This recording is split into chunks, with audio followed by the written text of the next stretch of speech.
Loud, I guess. Hey, Yeah. we're Hi. live. Hi. Ooh, I'm live. I think. I think. Wait. What? Just making sure. Yes. Oh, How was your sweet. weekend? How was my weekend? Well, Out there, those people. Well, Hi, you guys. Your weekend was awesome because your daughter turned 1 and there's nothing like the first birthday party. Happy birthday, little Munchkin. It was very emotional. And she was so Fun. cute. We had fun. yes, absolutely. She got to. Went to the zoo. Good times.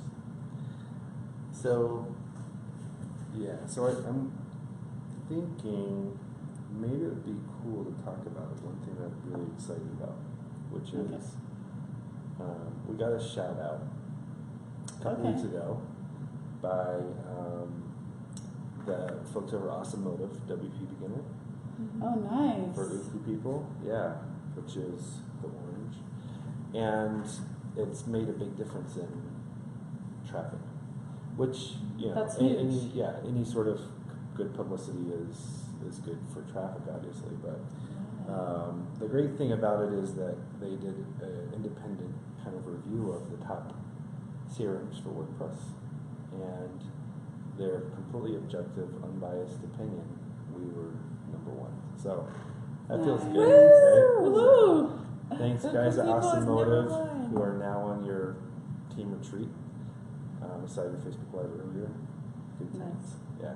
Nice. Yeah, you can enjoy that retreat. Humans are awesome.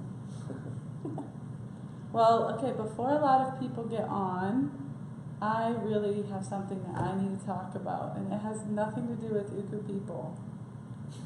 Okay. That's why we call it nonprofit chat. Well, we're shooting this with a Mevo camera, right? And it's got face detection, and it, frames the face of whoever's talking, which I think is really awesome. And a feature I'd love to see with this new tool is really cool filters, like Snapchat filters. Okay. Like, we need a puppy filter. We need, flowers would be nice. I just have to tell you all. Yeah, I just have to tell you all that this is me now. This is my new team photo, Let and me make sure I get zoomed in really close on that, because I think yeah. this is going to be something everybody's going to want to see. So next time anybody sees Meg at a WordCamp or something like that, this is her. This is This is me Meg now. Yeah. This is me now. She permanently has butterflies floating around her head. Yes. This is on her business card and her Facebook Meg, your and eyes her are so Instagram. sparkly. Yes, I and she mean, has I'm her- on Uku Nice. People Facebook Live so that people will know that this is me now. I love it. Okay, so on to other things. Amazing. So that's awesome. And Uku People So- kind of has a whole new look with the new add-on that we just released. Yes, absolutely. Mhm. Well, what I wanted to say before we get into that is Okay. that there is kind of a serious aspect to the whole Instagram and Snapchat conversation, and that Yes. is kind of that they allow you to be genuine as a nonprofit, which is Yes. something that's really important if you want to attract an audience of Just of a second. members. Someone was calling you. So we actually Meg have will be right back. we actually have a few write-ups about that, and if you look at, I'm trying to think where we have these posted. Anyway, after this They're video, on we'll MP360, Snapchat, and Instagram stories. Blog posts. they're on MP360. okay. Yep, they are. at the So last- so what we'll do is we'll post after this chat. We'll post links in the comments, Yes. so you guys can check it out. It's totally worth checking out some of the tips that are out there. Yeah, email tips, and then great article on Snapchat for nonprofits, and then one on the new Instagram stories feature for nonprofits. And I'm actually really curious which people's thoughts on comparing those two since Instagram is new. Yeah, me too. Hate it, love it. Is it unnecessary since we have Snapchat, or is it awesome because it's linked to Instagram? I think the bigger question for a lot of our audience is, Why you know, have either what one? is it? And, you know, should we, Yes. you know, like, how do That's we true. even get it set up, and what's the benefits of That's having it? all in the and- blog yeah. post. Yeah, Yeah. absolutely. Yeah, those are good questions to be asking ourselves. I think what always kind of surprises me when it comes to like talking about an industry that is technology related is just how long it takes for something to sink in. Right? And when you look at some of the statistics that are out there, they're like mind blowing. Something like 80% of nonprofit websites in 2014 were still not responsive Right. for mobile Right. devices, and over 50% of traffic is from So mobile true. devices. So just So I mean, to that to point, us, it's like, how can this be? Like this is. yeah. Right, how is this possible in 2016 now? I Yeah. wonder what the statistics are now for responsive websites versus non-responsive. Hopefully, Hopefully it's much better. yeah. Hopefully so. Yep. That's in my email tab. I think it's still a pretty high percentage. It's still like. Are you talking? You talking about emails now? Yeah. That's a whole nother call. Oh, that's right. Yeah, I You've can't. just, I like, can't remember blown if it's half that's of the true. audience's mind. I can't remember Responsive if it's emails. Are you Yeah. serious? Yeah. Wait that a is minute. true. But I mean, if you have Uka People and you have the MailChimp add-on for Uka People, I mean, there you go. That's a starting point where you can make beautiful responsive emails on MailChimp. But yeah, it's another subject. It should be noted that not all MailChimp email templates are responsive. Yes.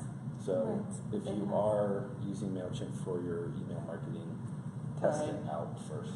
And unfortunately, people often take a really beautifully responsive email from MailChimp, and by the time they're finished with it, it is no longer responsive. Yep. So you have to keep it really simple. Like, if you're picking one of those templates, you know, replace the images, replace the content. Don't go adding tons and tons of your own. I mean, unless you know what you're doing and you're a coder and you love doing that, then that's awesome. More power to you. But yeah, I've just seen that happen before quite a few times. Yep. So while we're on the subject, why is Uku People with MailChimp an awesome combination? Because a lot of people have, you know, MailChimp offers these like little embed forms for your website where you can get people to sign up for your newsletter and stuff like that. And a lot of times, you know, people have, you know, gathered quite a list of contacts in MailChimp that they reach out to, as well as other places like Eventbrite or Right. their email account if they're the executive director. Email account, So Gmail or Outlook or whatever. So what's different? Like, why does it matter? You know, as opposed to using, say, MailChimp on a Gravity form or MailChimp on some other tool, why is MailChimp with Uku People excited? Yeah, that's a really great question. Yeah, I love that one. So, do you want to answer it? No. I'll say one of the first things that I think about that makes the MailChimp and Uku People combination awesome is that, like you mentioned, you might be reaching out to your people through Eventbrite or some other ways. Mhm. And so when you have MailChimp synced to Uku People, you're going to see all the different ways you've interacted with people, not just they were part of this campaign and they opened and clicked through. Like, you're going to see, actually they've joined here and they've been a part of this and I've sent them this email. You know, if you have other Right. Uku People add-ons, so you just have the complete view. Key picture. It's not just an email list campaign view, it's the complete view of your interactions with this person. Right, all your activities and all your people. And then an example I was thinking of is, let's say you have an event and you have 89 people or 890 people who signed up for your event. That data that group of people will be in Uku People for you to sort of throw lots around and sync it to your MailChimp, and so now you have a new MailChimp list that you can email about future events that are just like the one they came to or things they might be interested in. So that's one of the really cool ways that any activity that you have, you can create a new group of people around that activity, and then that can be a mailing list if you so choose. Say hi to Bridget. Hi, Bridget. Hey, Bridget's Bridget. watching. How was the beach? I guess that was, like last week, but it looked pretty awesome. Yes. Well, I guess in San Diego, it's like Yeah. every day, right? But it's like us living close to the mountains. We're not in it every Saturday. Oh, we're hiking up Pikes Peak, or we're hiking Every evening. Right, every evening we are up in the mountains. We are We went just skiing. enjoying nature. No, it's like if you live right by it, you kind of take for granted that it's there and how awesome it is. So. Yeah. So, to what you were saying, Marissa, Uku People gives you the ability to constantly update your MailChimp list based on Mhm. segmentation. Exactly. So sort of, around an activity or whatever. But if let's say that someone does fill out a Gravity form and it's around a specific topic, they can get added to that tribe and then automatically get updated in the list. So that really does I give love you that. sort That's of a that great example. granular control, and it can be automated That's- to a large extent as to how that works. Yeah. So, And that's probably That's the awesome. most common everyday example that you just gave is Yeah. someone filling out a Gravity form, and now they're on your MailChimp list because they did that. Which And if- MailChimp does not have the Right, ability and to do if that someone with is you. super new to WordPress, Gravity Forms is a form that someone fills out on your website. Like Yeah. they come to your website and they put in their contact information, and you get to start a relationship with them. It's so exciting. yeah, and just to give an example of what the difference is, so Gravity Forms has their own MailChimp integration. What happens is, the person fills out the form, Gravity Forms sends that contact information to MailChimp. It gets added to a list, but the connection is broken at that point. So it exists only in MailChimp, and nothing else that happens affects where that contact Right. is stored. So in Uku People, you can constantly be dynamically changing what lists that contact is on, what interests they have, and all that sort of thing. So it's cool. I think So that's- Marissa wanted to talk about why a one-person blogger could benefit from having or bloggers in general. I know our nonprofit clients are blogging, creating fresh content and news about what they do. Yeah. Or if you're just a blogger, and why you would need a CRM Right. like Uku People. Right, I think the term CRM might be a little bit out there if you're just, if you're maintaining your own blog or the blog of a small nonprofit, or even some of our medium-sized nonprofits ask us what is a CRM, and basically it's a contact manager. And so why would you need a contact manager if you're just either one or a few people running a blog or the blog of a nonprofit? I think email segmentation comes in there as one of the important reasons. But even if you're just one person, let's say you're running your own nonprofit, and you have this cause and you want to talk to people about it, a way to track your connections with people is really important, and then to start grouping them into different lists of people. We call them tribes. We like to call them tribes because they're not just contact lists or email lists. They're tribes of people that you can have different sorts of interactions with, whether that's events or meetings. Maybe you go take a literal hike with them if you live here in Colorado. So yeah, that's just. Even as a personal blogger with my own blog, I love to know that I can, when people comment on my blog, I can capture their email if that information is available, and I can begin to build my relationship with that person. And that's what all about. That is what a contact manager is all about, is building relationships with people. Yeah, and if you think about it, a lot of people are doing that already.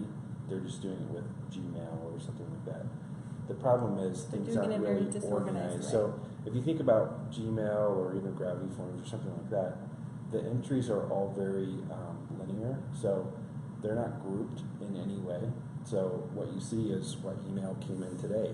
So if you've already reached out to someone in the past about something and you've kind of forgot about that, you're not, it's not going to be right in your face that that happened. Whereas with a CRM, you see grouped by contact your activity, and that's what makes it powerful. And then the other piece of it is, if you're at all forward thinking, you know, chances are you're going to have a volunteer or an intern or someone else join your team at some point, Mhm. and being organized is going to save you a ton of time and frustration at that point, in getting them the information that's relevant to your organization. So, Yeah, it's going to save you time, and it's also going to save you embarrassment from reaching out to that donor twice or 3 times when you've already, you know, communicated with them somehow. Or they've just given you a major donation. Right. Really, and you asked again. And you asked again. Yeah, that happens in real life. I mean, Yes, it does. yeah. we didn't come up with that example. Heard it too No, many these are times. the stories we tell are they're all true stories from Yeah. our experience with working with our nonprofits. Yep. So another great tool and that works with Uku people, and really I think that the most exciting tools around Uku people are the ones that automate your data collection and data maintenance. So you don't want to have to go in every time you had an interaction with a client or every time they did something on your website and manually track that interaction. That would be very prone to problems. It would be very time consuming and that sort of thing. So anything that that Uku people does to automate is extremely useful and valuable. So one of the integrations is with the Give donation plugin. So with the Give donation plugin, you can create really simple WordPress donation forms and things like that, and the integration pulls that data straight back into Uku people, totals it for you, gives you averages and all of that, so you can see a history of their donations and gifts alongside all your other interactions with them, and it helps you to make informed decisions about, you know, who to reach out to, who to thank, all those kind of things. So. Yep. Awesome. And Gravity, and we mentioned Gravity Forms a few times, but Gravity Forms is another one of those that's extremely flexible. You can create any type of form, pull that data back into Uku people as a touch point, as a contact, all those things. Yeah. Cool. Thanks for watching, guys. Do we have any questions? You know, we should collect questions, and then the next time we go live, we can answer the questions. Okay. And so you guys know, we're going to be doing this as a nonprofit chat. So any question related to nonprofit technology, especially web technology and WordPress, we'd love to chat about. Yeah. Give any insight that we have, and yeah, just hear what people are facing. I think the more that we interact, the better. There's a lot of small nonprofits that are innovating very rapidly, and doing so, they're, you know, eclipsing some of the larger organizations in terms of fundraising, reach, all of those things, which is pretty exciting. Because nonprofits rock. They do. What were you going to say, Marissa? I was thinking more about reaching millennials and how some of the larger organizations that might be thinking of, they already have their target audience, and their target audience might not be millennials. It might be a different generation, and they say, well, this isn't going to speak to our target audience, which is why small nonprofits really can take off a lot of times, because they realize that reaching an audience that's up and coming is very important to changing the world, today and tomorrow. Yep. And that's why we were starting to talk about Snapchat and stuff. I mean, that's where, if that's the audience you want to reach, that's where a lot of them are at, and you want to analyze which social media platforms you're at. Mm-hmm. Yeah, and if you think about it, the really savvy nonprofits are are reaching and targeting those. Ones that have a really strong online fundraising presence, like Charity Water and some of those. But for the most, it's really a pretty large untapped audience. And so when you look at kind of, when you do Google advertising, you look at which keywords have lots of traffic but little competition. That's kind of what this is for nonprofits, the millennials, the digital natives, reaching that audience that a lot of, kind of more clumsy and older nonprofits aren't agile enough to do, is really a opening. Where a lot of the corporate and major donor sponsorships and things like that are kind of tied up by these, big organizations that are great, but Right. there's a lot of competition in that space. Right. All right. Well, it's been about so we're still a few minutes from when we need to close, but don't have any major questions here. Anybody else have anything to say? I think you don't have anything to say. This is me now. That's all. You're awesome humans. Oh, I don't know. We've seen. I think something that'd be awesome to mention is the growth that we've seen in Uku people in the past 3 months. Like right when we got on the call, you mentioned that WP Beginner did a really awesome blog post, and how we've seen growth since then, and a few other changes that we've made. Yeah, I think it'd be great to. Yeah, I think so. One of the cool things that we've seen is that the reach of Uku people has kind of broadened a lot geographically. So we're getting a lot of people asking questions about Uku people from London, from Australia, from South America. A lot of questions about translations and that kind of thing. But the cool thing is that reach seems to have broadened quite a bit. Our download rate has increased pretty dramatically, more than double, and so that's been interesting to see. CRMs isn't necessarily one of those like categories that you would see, everybody needing, like a form builder or something like that.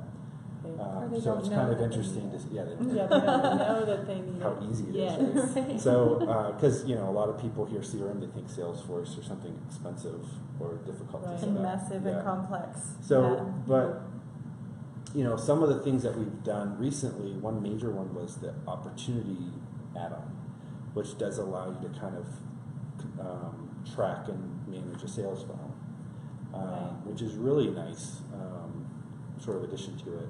And it also works well for nonprofits with grant procurement, that kind of thing. They can kind of track, what the amount of the grant is, touch points along the way. I reached out to the grantor about this. This is scheduled for X date for completion and assigned to X team member. That kind of thing is really, really nifty. That's awesome. Yeah, I'm excited about that. I've seen a lot of questions coming in about that new add-on. Like people just, Opportunity. I think it's a big deal. I know everybody keeps waiting for a Google Apps or Gmail or calendar integration to be finished. So that's and we're always we working can on talk that. about that. Say hi to Caitlin, by the way. Hey, Caitlin. Caitlin. Hey, Caitlin. Yay. So, I didn't see that. Friends watching. yeah. So anyway, we do get a lot of questions about the Google Apps, and basically what we did, we almost released the first version of it, but the one tweak that we wanted to make to it was to make sure that it synced well with multiple users, so that anyone who has a user account could sync to their Google Calendar any upcoming tasks that they had. So Yeah, that's pretty important. yeah, it's cool. It works really well. I mean, and we have it 90% of the way there. So it's Nice. exciting. But Beautiful. Very nice. Yeah, we've had some.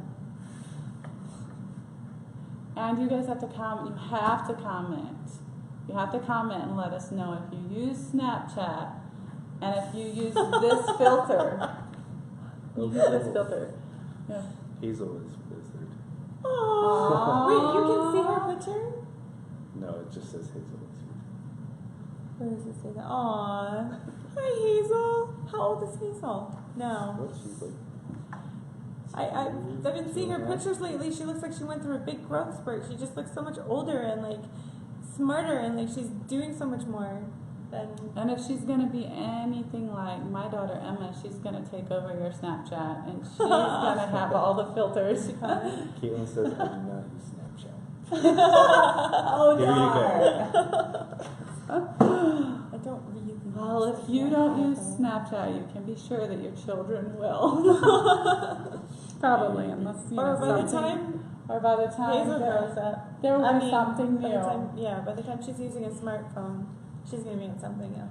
By the time Hazel grows up, Mevo will have face detection and filters, so that while we're doing Facebook Live, we can be puppies, we can be butterflies, we can be This is raspberries. scary. We can clone We into can just other be people. whatever we want to be. I mean, come on. Someone could like imitate their mom and like get, I don't know. Well, no, they wouldn't be doing that on Snapchat. You know what? The cloning app does not work that well. You know your face You mean the swapping. face swap? Oh yeah. Yeah, it's just you the can face swap. tell. For Like now. for instance, if I were face swapping with Nate right now, everybody would know because he has a beard. Just In case you missed it. this is getting ridiculous. All right. Thank you guys for watching. Really appreciate it. We'll post some comments later with some of the things that we referenced, some of the resources that we referenced. And then we'll also be sharing a high quality version of the video later as well.